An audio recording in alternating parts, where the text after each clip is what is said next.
দেখেন সাহাবায়ে কেরাম নবীকে কিরকম ভালোবাসতো। আল্লাহর নবী আখির জামানার পয়গম্বর, দুনিয়া থেকে বিদায় হয়ে গিয়েছেন। নবীজির একজন কালো সাহাবী ছিল হযরতে বেলাল। হযরতে বেলালের কথা হাদিস শরীফের মধ্যে আসছে। হযরতে বেলাল দেখতে কালো দেখা যাইত, চেহারা তেমন ভালো ছিল না, কিন্তু আল্লাহ বেলালকে কেমন পছন্দ করত, যেই বেলাল জমিন দিয়ে হাঁটলে তার হাঁটার জুতার পায়ের আওয়াজ সাত আসমানের উপরে শোনা যাইত। চিল্লায় বলুন আল্লাহু আকবার।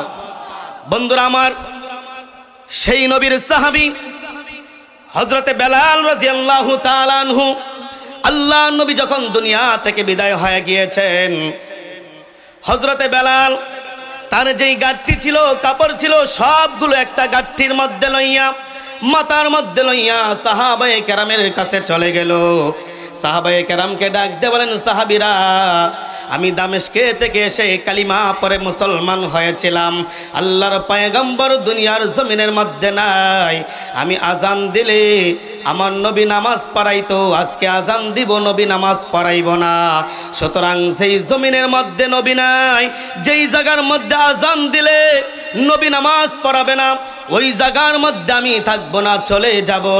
সাহাবায়ে কেরাম ডাক দিয়ে কয়, ও বেলাল, নবী নাই, তোমাকে দেখে আমরা মনটাকে সান্ত্বনা করতাম, বেলাল তুমিও কি চলে যাইবা?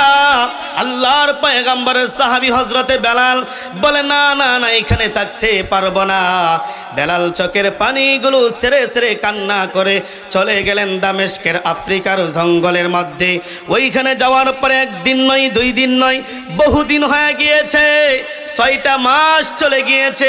হযরতে বেলাল ঘুমিয়ে আছে, হঠাৎ করে স্বপ্নে দেখে আল্লাহর পয়গম্বর চলে আসছে।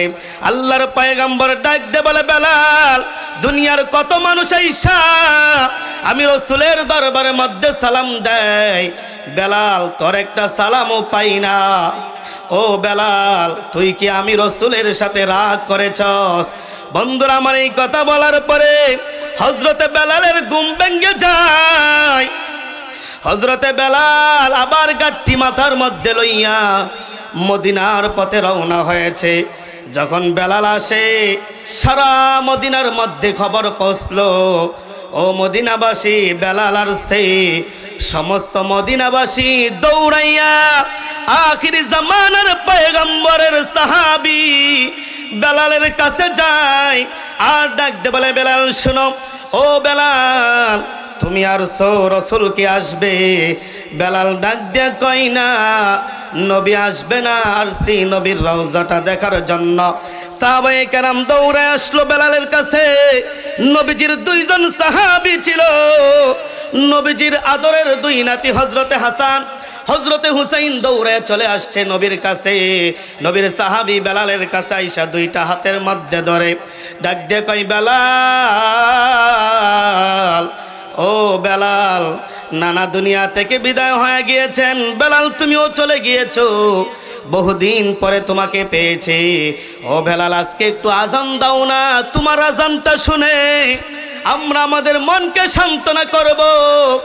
ও ইব্রাহিমপুরের মুসলমান, গভীর মনোযোগ দিয়ে শোনো, আল্লাহর নবীর সাহাবী হযরতে বেলাল তাদের 2 জনের আবদার রাখতে যাইয়া পাহাড়ের উপরে উঠে গেলেন। পাহাড়ের উপরে ওইটা হযরতে বেলাল আল্লাহু আকবারের আজানের ধ্বনি দিয়েছে। আল্লাহ তাআলা বেলালের কণ্ঠের মধ্যে এত পাওয়ার দিয়েছেন, হযরতে বেলালের কণ্ঠের মধ্যে এত ক্ষমতা দিয়েছেন। বেলাল যখন আজান দিত, তার গলার আজান মাইক ছাড়া খালি মুখে 41 মাইল দূর পর্যন্ত চলে যাইত। সুবহানাল্লাহ কন। ও বন্ধুরা আমার, হযরতে বেলাল দাঁড়িয়ে গেল, আল্লাহু আকবারের আজান দেয়। বেলালের আজানটা যখন সারা মদিনার মধ্যে পৌঁছলো, সমস্ত মদিনাবাসীরা দৌড়ে আসতেছে, হযরতে বেলালকে দেখবে, বেলালের দিকে আসে। ও বন্ধুরা আমার, নারীগুলো তার সন্তানকে ফালাইয়া দিয়া, মা তার সন্তানকে ফালা দিয়া, বাবা তার স্ত্রীকে ফালাইয়া দিয়া, সন্তানকে ফালা দিয়া সবাই দৌড়ে আসে, মদিনার দিকে আসে। আল্লাহর নবীর সাহাবী বেলাল আসছে। সাহাবীদের মনের মধ্যে ধারণা, যেহেতু আল্লাহর পয়গম্বরের সাহাবী আসছে, মনে হয় রাসূল আসবে। কিন্তু হযরতে বেলাল যখন আযান দিয়েছে, বেলাল সবটা আযান দিতে পারে নাই। হযরতে বেলাল পুরা আযান দিতে পারে নাই। হযরতে বেলাল যখন আশহাদু আন্না মুহাম্মাদুর রাসূলুল্লাহ বলছে, বলার সাথে সাথে হযরতে বেলাল অজ্ঞান হয়ে জমিনের মধ্যে পড়ে গিয়েছে। ও বন্ধুরা আমার, তাকে দেখো নবীর সাহাবীরা কেমন ভালোবাসতো। আমরা তো আজকে ভালোবাসি, মুখ দিয়ে বলে আমরা নবীকে ভালোবাসি, নবীর জন্য জীবন দিতে রাজি আছি। কিন্তু যখন বাংলার জমিনের মধ্যে নাস্তিক বেঈমানগুলো আমার নবীকে নিয়ে গালি দেয়, আমার নবীকে নিয়ে বাজে মন্তব্য করে, তখন এই দেশের যারা বলে নবীকে ভালোবাসি তাদেরকে রাজপথের মধ্যে দেখা যায় না। ও বন্ধুরা আমার, ইব্রাহিমপুরের মুসলমান শোনো, আমাদেরকে যদি আমাদের নবীর জন্য ডাক দেয়, নবীর জন্য জীবন দিতে হবে, নবীর জন্য রক্ত দিতে হবে, নবীর জন্য কাফনের কাপড় পরতে হবে। কোন কোন মুসলমান তৈয়ার আছো? একটা হাতও নিচে রাখবেন না, দুইটা হাত তুলে দেখায়া দেন আমরা আমাদের জীবনের চাইতে রাসূলকে বেশি ভালোবাসি। ঠিক কিনা চিল্লা কও। বন্ধুরা আমার, আল্লাহর পয়গম্বরের সাহাবী হযরতে বেলাল যখন অজ্ঞান হয়ে জমিনের মধ্যে পড়ে গেল, সাহাবায়ে কেরাম হযরতে বেলালের কাছে গেল। নবীর সাহাবী হযরতে নবীর নাতি হযরতে হাসান সেখানে দাঁড়িয়ে গেল, বাকি আজানটা দিয়া দিল। দূর থেকে যারা দৌড়ায় আসতেছে মদিনার মধ্যে বেলালকে দেখবে। ও বন্ধু, বেলালকে দেখার জন্য আসবে। দূর থেকে মানুষ বলে, কিরে বেলালের কণ্ঠে অর্ধেক আজান শুনেছি, আর আজান কোথায় শোনা যায় না, মনে হয় রাসূল আসছে। বেলাল আজান দিয়া, আজান বাদ দিয়া রাসূলের সাথে সাক্ষাৎ করে, চলো না আমরা আরো দ্রুত চলে যাই। সমস্ত মানুষগুলি বেলালের কাছে চলে আসলো। দেখে হযরত বেলাল অজ্ঞান হয়ে জমিনে পড়ে আছে। বেলালকে তোলা হলো, জিজ্ঞেস করা হলো, ও বেলাল কি হয়েছিল তোমার? অজ্ঞান হয়ে যাওয়ার কারণটা কি? হযরতে বেলালকে এই কথা বলার পরে বেলাল ডাক দিয়ে বলে, সাহাবীরা তোমরা নবীর নাম শুনলে তোমার নিজেকে ঠিক রাখতে পারো, আমি বেলাল নবীর নাম শুনলে আমাকে ঠিক রাখতে পারি না। আমি বেলাল নবীর নামটা উচ্চারণ করলে আমার চেঞ্জ ঠিক থাকে না, অজ্ঞান হয়ে জমিনে পড়ে যায়। আল্লাহু আকবার বলেন। ও বন্ধুরা আমার, শুধু তাই নয়, আল্লাহর নবী একটা উট দিয়া চলাফেরা করত। যেই উট দিয়া নবীজি যুদ্ধের ময়দানে যাইতো, কালিমার দাওয়াত দেওয়ার জন্য যাইতো, ওই উটটা নবী দুনিয়া থেকে বিদায় হয়ে যাওয়ার পরে হাদিস শরীফের মধ্যে আসছে, সাহাবীরা উটকে নিয়ে যায়, উট খাবার খা, কিন্তু নবীর ওই উটটা খাবার খাইতে চাই না। হাদিস শরীফের মধ্যে আছে, যতদিন পর্যন্ত ওই উটটা দুনিয়ার জমিনের মধ্যে বেঁচে ছিল ততদিন পর্যন্ত কোনোদিন খাবার খাই না। ওই উটটাকে একদিন সাহাবীরা গোসল করানোর জন্য নিয়েছে, উট লাফ দিয়া কুয়ার মধ্যে পড়ে আত্মহত্যা করে দুনিয়া থেকে বিদায় হয়ে গিয়েছেন। বন্ধুরা আমার, ওই সাহাবীরা কেমন নবীকে ভালোবাসতো, একটা উট নবীকে ভালোবাসছে, যার কারণে আল্লাহর পয়গম্বর বলে গিয়েছেন, দুনিয়ার মানুষেরা শোনো, আমি রাসূল যখন জান্নাতের মধ্যে যাব, আমি উটের উপরে বসা থাকবো, বেলাল উটের রশি ধরবে, আর উটও আমি রাসূলের সাথে জান্নাতে চলে যাবে। চিল্লা বলেন সুবহানাল্লাহ। ও বন্ধুরা আমার, আমরা সেই নবীকে ভালোবাসি, মুখ দিয়ে বলি, কিন্তু আমাদের আচার ব্যবহার দিয়া নবীকে যা ভালোবাসি ওই জিনিসটা প্রমাণ করতে পারি না।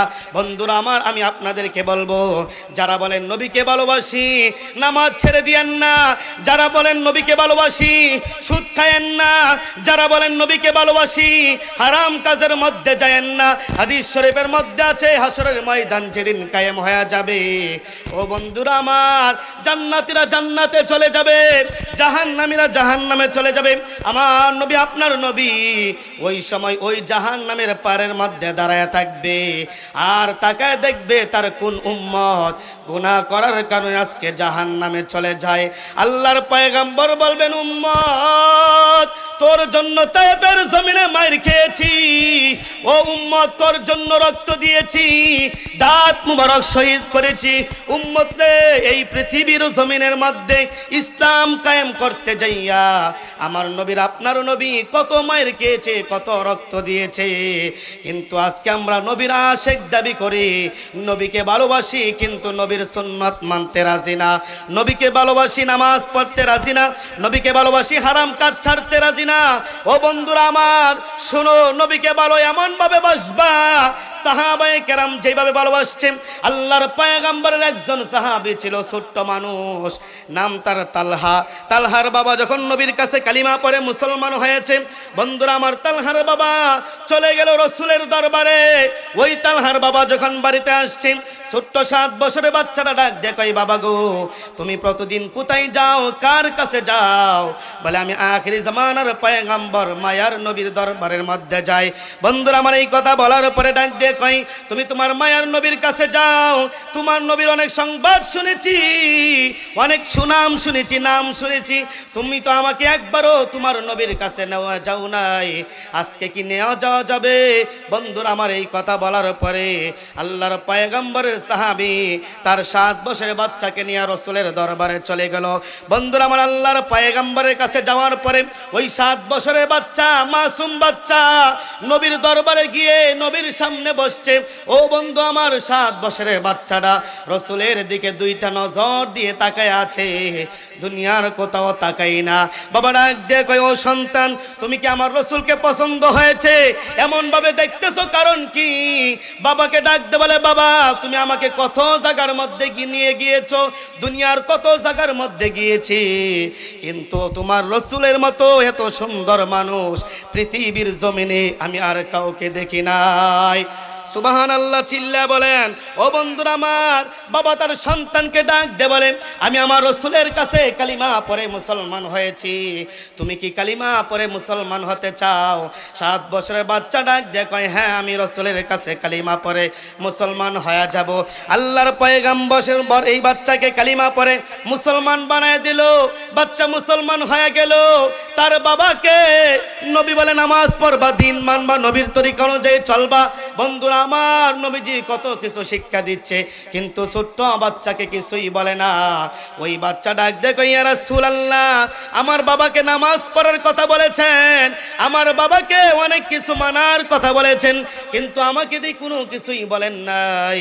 বন্ধুরা আমার, এই কথা বলার পরে নবীজি ডাক দেখো, তোমার উপরে তো নামাজ ফরজ হয় নাই, তুমি ছোট্ট মানুষ, কিন্তু তোমাকে আমি একটা কথা বলি, তুমি শুধু আমি নবীর ভালোবাসা অন্তরের মধ্যে ঢুকাও। যদি নবীকে ভালোবাসতে পারো, এটাই তোমার জন্য যথেষ্ট হয়ে যাবে। ও বন্ধুরা আমার, এই জন্যই আল্লাহর নবী হাদিস শরীফের মধ্যে বলেন, লা ইউমিনু আহাদুকুম হাত্তা আকুনা আহাব্বিহি মিন ওয়ালিদিহি ওয়া ওয়ালাদিহি ওয়ান নাসি আজমাইন। দুনিয়ার মানুষ ততক্ষণ পর্যন্ত খাঁটি মুসলমান হতে পারবা না, যতক্ষণ পর্যন্ত তোমার মাল, ধন সম্পদ, ছেলে মেয়ে, আত্মীয় স্বজনের চাইতো নবীকে না বেশি ভালোবাসবা। আল্লাহর পয়গম্বর ওই বাচ্চাকে বলে, বাচ্চা, তোমার তো নামাজ ফরজ হয় নাই, নামাজ পড়তে হবে না, কিন্তু তুমি আমি রসুলের ভালোবাসা অন্তরে ঢুকাও। 7 বছরের বাচ্চারা ডাক দিয়ে কয়, নবী গো, আমি তো আমার জীবনের চাইতে আপনি নবীকে বেশি ভালোবাসি। সুবহানাল্লাহ। ও বন্ধুরা আমার, আল্লাহর পয়গম্বরকে এই কথা বলার পরে নবী ডাক দিয়ে বলে, তুমি যে তোমার জীবনের চাইতে আমি রসুলকে বেশি ভালোবাসো, একটু পরীক্ষা করবনি? বলেন, হ্যাঁ, পরীক্ষা করো। আল্লাহর পয়গম্বর বলেন, আমি যদি তোমাকে পরীক্ষা করি, তাহলে তুমি কি পরীক্ষায় পাস করতে পারবানি? ওই বাচ্চা ডাক দেখো, ইয়া রাসূলুল্লাহ, একবার না 100 বার পারবো। বন্ধুরা আমার, আল্লাহর পয়গম্বর বাচ্চাকে পরীক্ষা করার জন্য, ও বন্ধু, আল্লাহর পয়গম্বর বললেন, এ বাচ্চা, তালহা, তাকায়া দেখ, এই যে এখানে একটা তরবারি রাখা আছে, আমি রাসূল যদি তোকে আদেশ দেই এই তরবারিটা দিয়া তোর বাবার গর্দানটা কেটে আমি রাসূলের দরবারে হাজির করবি, পারবিনি? ওই বাচ্চা এই কথা বলার সাথে সাথে লাফ দিয়ে হাতের মধ্যে তরবারি নিয়ে নিল। বাবা তো এখানেই বসা আছে, কিন্তু বাবা বুঝতে পেরেছে ওই সন্তান আমার চাইতে আমার নবীকে বেশি ভালোবাসে। বন্ধুরা আমার, আল্লাহর পয়গম্বরের সাহাবী এইখান থেকে উইটে একটু দূরে সরে গেল, আর সন্তান লাফ দিয়া হাতের মধ্যে তরবারিটা নিয়া এটা বুঝাইয়া রাসূলুল্লাহ জীবন দিতে পারি গো, এরপরও বাবার থেকে আপনাকে বেশি ভালোবাসি। বন্ধুরা আমার, আল্লাহর পয়গম্বর এই কথা বলার পরে নবীজি ডাক দিয়ে বলেন, বাচ্চা তুমি বসো বসো বসো। ওই বাচ্চা বসে গেল। নবী হাত থেকে তরবারিটা হাতের মধ্যে নিয়া তরবারিটা রেখে নবীজি ডাক দিয়ে বলে, বাচ্চা আমি বুঝতে পেরেছি তুমি আমি রাসূলকে তোমার বাবার চাইতে বেশি ভালোবাসো। সুবহানাল্লাহ। বন্ধুরা আমার, আল্লাহর পয়গম্বরের ওই ছোট্ট বাচ্চাকে সাহাবী নিয়ে যখন বাড়ির মধ্যে চলে গেল, হঠাৎ করে রাত্র গভীর হয়ে গেল। ছোট্ট 7 বছরের বাচ্চা, পেটের মধ্যে ব্যথা, মাথার মধ্যে ব্যথা, এমন ব্যথা শুরু হয়েছে মনে হয় বাচ্চাটা দুনিয়ার জমিন থেকে বিদায় হয়ে যাবে।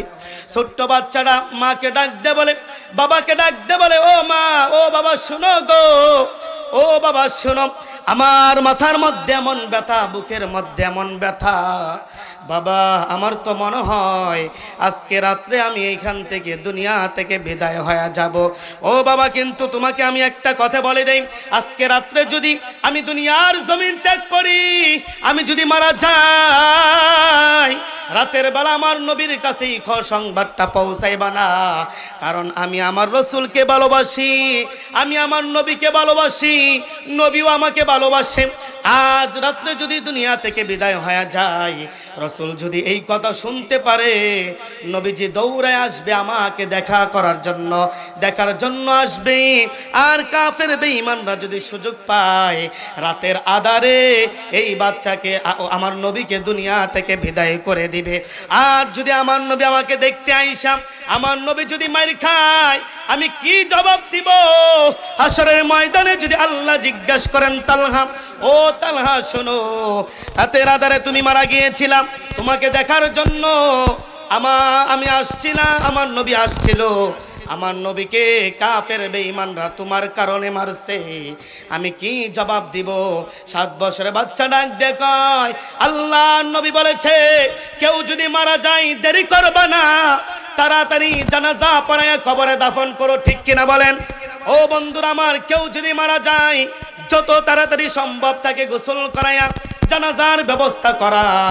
আমার দেশের মধ্যে দেখা যায় যদি কোনো মানুষ মারা যায়, ছেলে সিঙ্গাপুর থেকে আসবে, আজকে জানাজা হবে না, আগামীকালকে হবে, আগামীকালকে হবে না, এর পরের দিন হবে। বাংলার জমিনের মধ্যে এমনও দেখা যায় সন্তানের অপেক্ষা করতে যাইয়া বাবার লাশ 2 দিন 3 দিন ফ্রিজের মধ্যে রাখে, অথচ ওই পুরা কপাল সন্তান বাবার জানাজা পড়তে আসে, বাবার জানাজার সামনে বাবাকে সামনে রাইখা জানাজার নামাজের মধ্যে দাঁড়ায়, কিন্তু কপাল পরা সন্তান বাবার জানাজার মধ্যে দাঁড়াইয়া জানাজার দোয়াটাও পড়তে পারে না। ঠিক কিনা বলেন?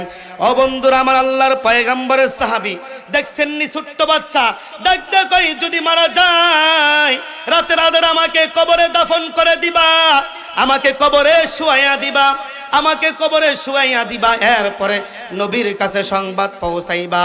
এই বাচ্চাগুলি এই কথা বলে বাচ্চা দুনিয়ার জমিন থেকে বিদায় হয়েছে। ওই সাহাবী কয়েকজন সাহাবীকে নিয়ে রাতের আধারে জানাজা পয়রা কবরের মধ্যে দাফন করে দিয়েছে।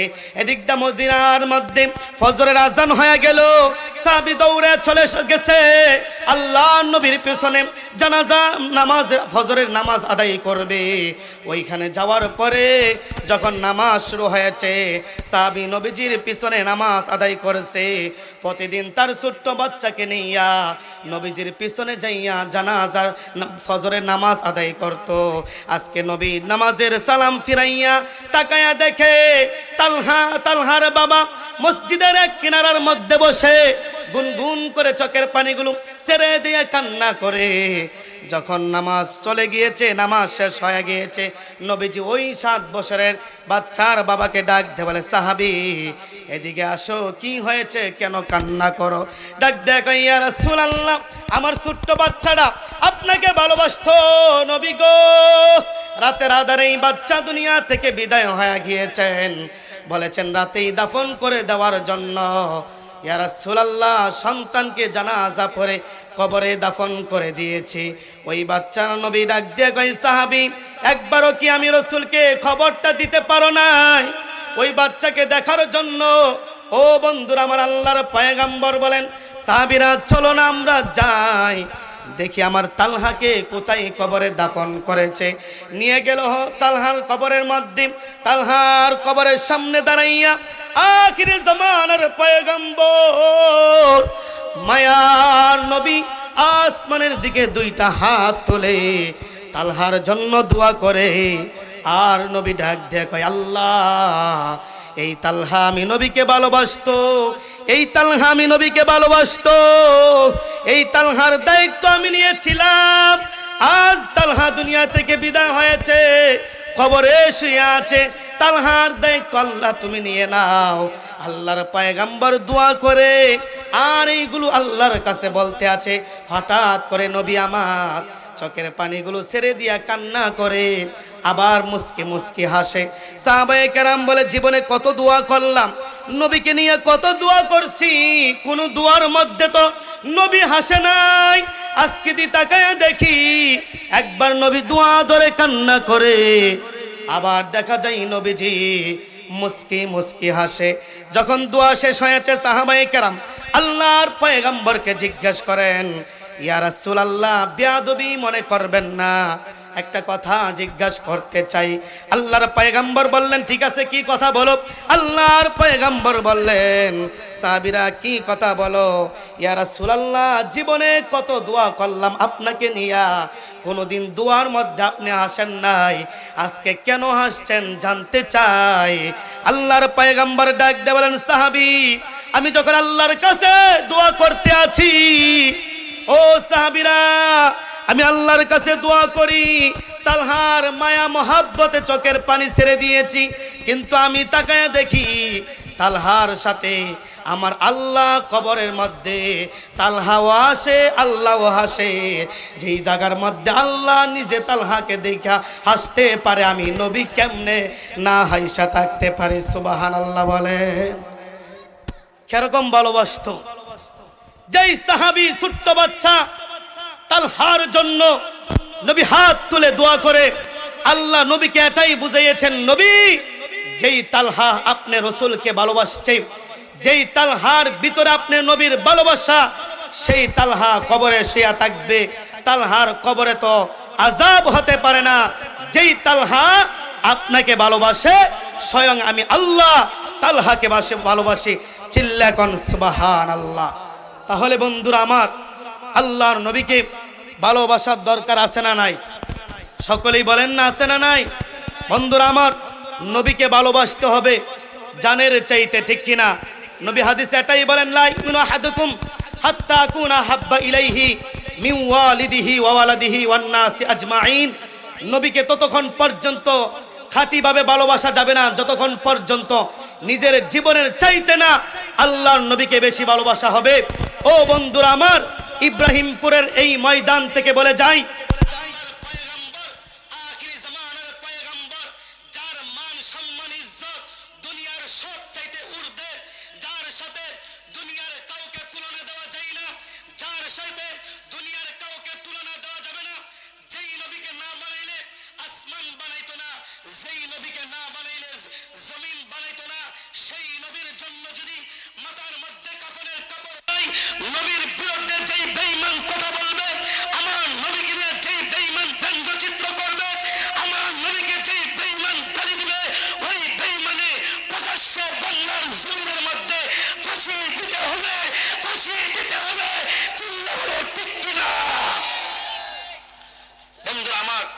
সময় শেষ হয়ে গিয়েছেন, হুজুর চলে আসছে, সংক্ষিপ্ত সময়ে কথা বলেছি, যদি কখনো দেখা হয় ইনশাআল্লাহ লম্বা সময় কথা হবে।